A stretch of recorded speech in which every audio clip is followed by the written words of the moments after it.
Hi, friends. Today we're continuing our study in 1 Samuel. We're in chapters 5 and 6 and just barely into 7.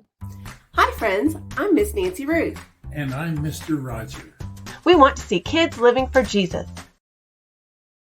All right, so in this passage, if you'll remember where we're at, last week we talked about the fear of the Lord and how the Israelites had lost that, and they had confused God with the Ark of the Covenant, treating the Ark of the Covenant more like a lucky charm, and how they got all that mixed up.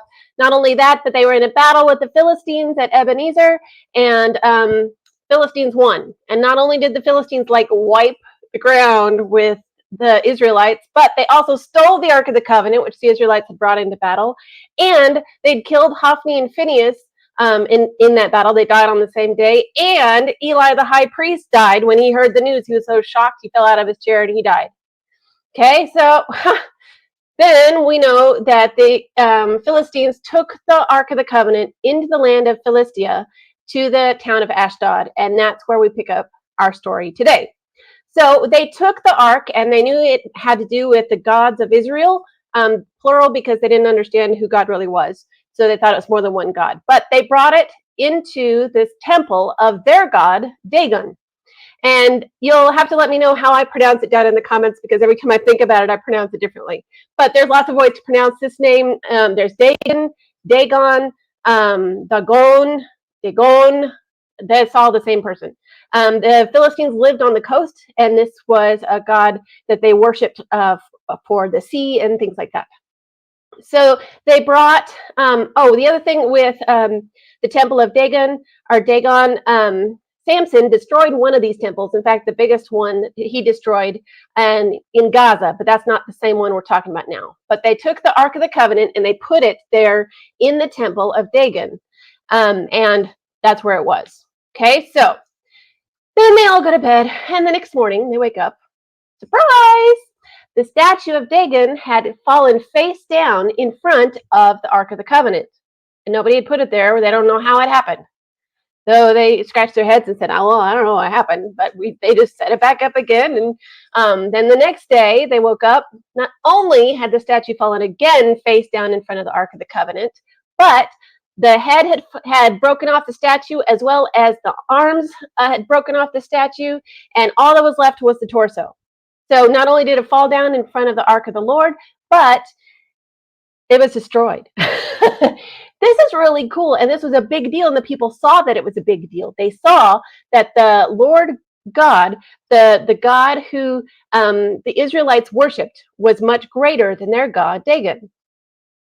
And not only that, but the judgment of the Lord, the hand of the Lord was heavy upon the Philistines. And that's a biblical phrase that means a lot of bad things were happening because God was displeased with them. So they were getting sick and getting boils all over themselves, and there were rat infestations. It was nasty. It was not good. And so the people in the town were like, this is not good. We ate this. What do we do? And it's got to be this ark thing we brought in, right? So what do?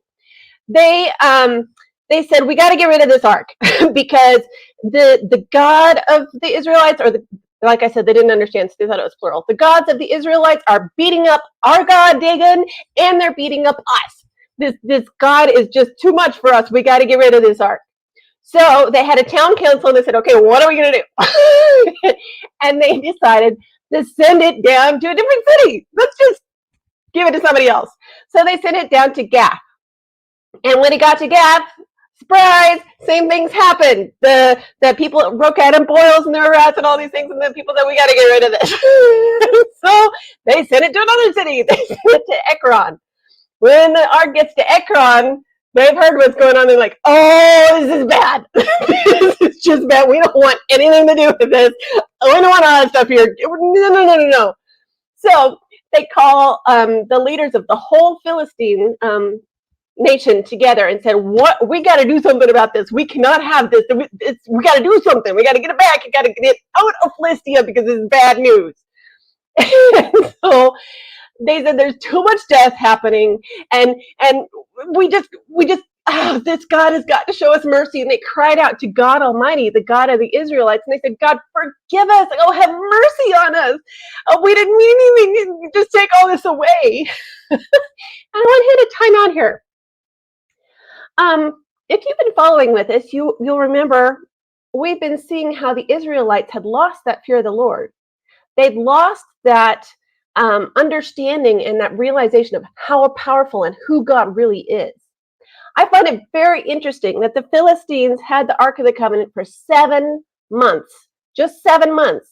And already they had a very strong and proper fear of the Lord. They understood this God is not a God to be trifled with. He is God of gods and Lord of lords. He's over everything. I mean, he's so much bigger than everyone and everything in Philistia. And actually, he's bigger and better than anything and everyone in the entire universe.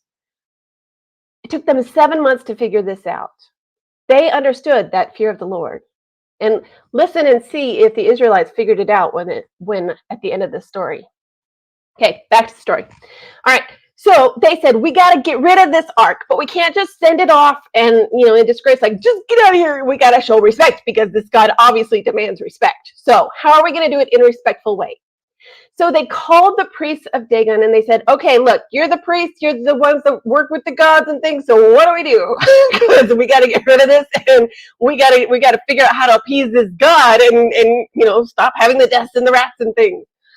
And they said, okay, here's what we need to do. We need to do a sin offering, a guilt offering is what they called it. Make a guilt offering for this God, and maybe he'll show mercy on us. So they said, look, there's 5 rulers of Philistia, Gaza, Ashkelon, Ashdod, Ekron, and Gath. Okay, 5 rulers. So for the 5 rulers, let's make 5 gold tumors, the little growths that were happening on people, 5 gold models of that. And we'll throw in a rat for every one of the cities that has, a wall and they're like a fortified city. And I don't know how many of those there were, so I just put a bunch of rats on the screen, okay? So all these gold figurines, these gold guilt offerings that they were going to offer to the Lord.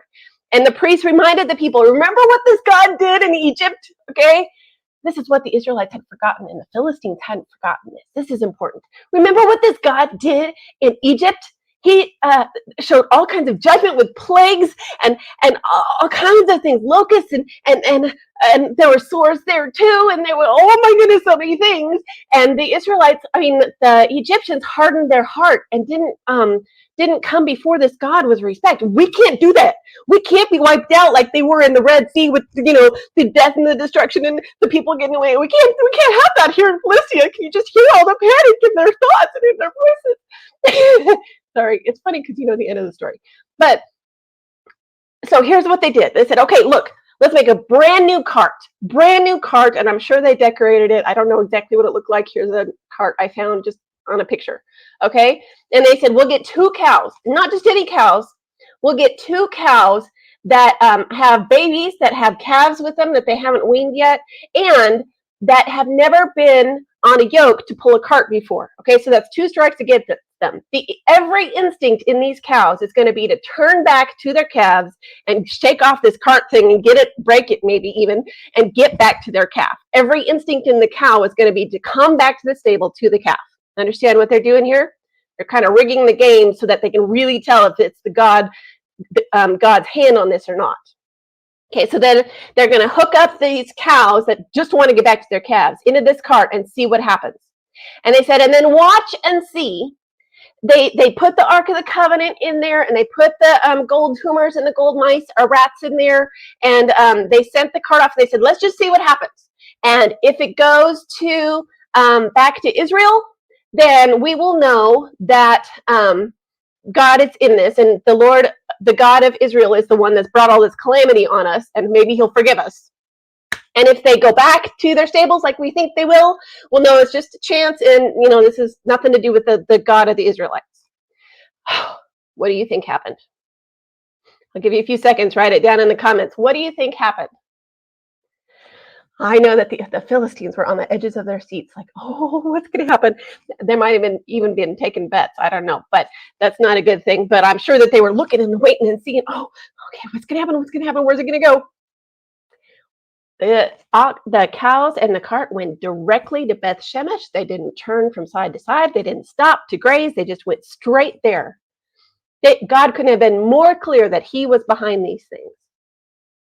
And when the people of Beth Shemesh, this was in the land of Israel, it was right on the border, but it was there in Israel. They were working and harvesting in the wheat fields. And when they saw the ox cart coming with the Ark of the Covenant in the back, they said, "Yay! The Ark of the Covenant is back!" They were so excited. Oh my goodness. And they put the Ark of the Covenant on this rock there up on the hill. And they offered burnt sacrifices there to the Lord as a thank you offering. And it was, I mean, I can just see all the great party and the celebration that the ark was back.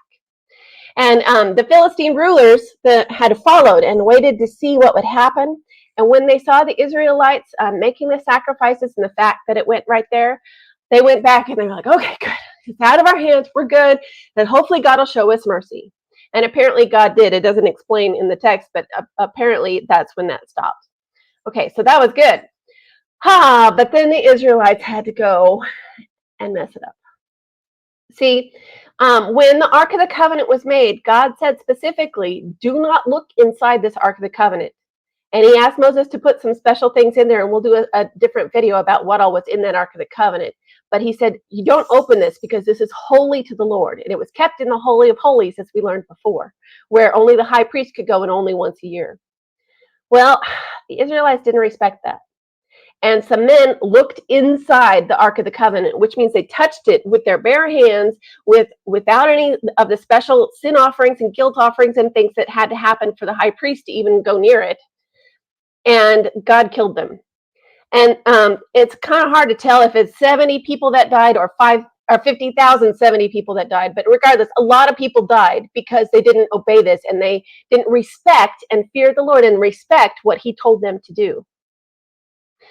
Not only that, but God's judgment, and same phrasing, the hand of the Lord was upon the Israelites. That judgment of the Lord was on the Israelites, and there was these deaths and things that happened. I wish the Israelites had figured it out, but they didn't. But it's interesting that God's reaction to their disrespect was the same as his reaction to when the Philistines had this, to show he is God above all things, above everyone and everything else. God told them the same lesson, taught them the same lesson, and they had the same reaction as the Philistines, like, oh my goodness, we got to respect this God. And they finally figured out this fear of the Lord. In fact, the people cried out right in this passage. They said, who can stand in the presence of the Lord, this holy God? They finally figured it out. I'm so sorry that so many people had to die for them to figure it out, but they did finally figure it out. So they had that fear of the Lord. And they still, like the Philistines, they said, we got to get rid of this thing, which I find really funny. So they sent a message to another city. In our day, we would have FaceTimed them or something, but they sent a runner to tell them, and they sent to, I forgot the name of the city, let me look, Kiriath Jearim, or something like that, and they sent the messengers, and they said, okay, the Ark of the Covenant is back, and you got to come get it, because we're not going to touch it.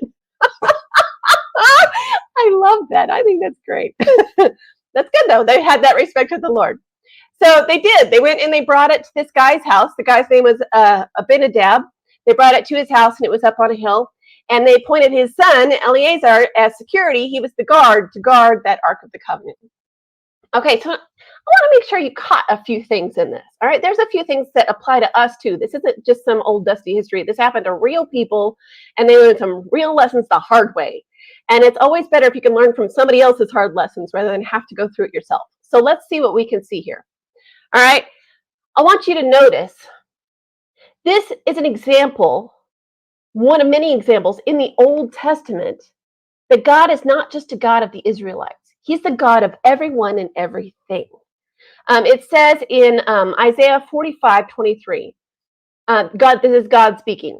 By myself I have sworn, my mouth has uttered in all integrity a word that will not be revoked. Remember, God always keeps his promises, and this is one of them. Before me, before the Lord, every knee will bow. Not just the Israelites, not just the Christians, every knee will bow, every nation, every tribe, every tongue, every group of people, and by me every tongue will swear. And that is quoted again in Romans 14:11. See, the Egyptians learned the hard way. They saw examples of God's power and his might, and they learned fear the Lord the hard way. Well, Pharaoh hardened his heart, but some of the Egyptians understood, and they went with the Israelites into the promised land and were adopted into God's people at that point. And same thing with the Philistines. They learned the hard way. This is not a God to be messed with, and they learned a fear of the Lord. And the same thing is true with us.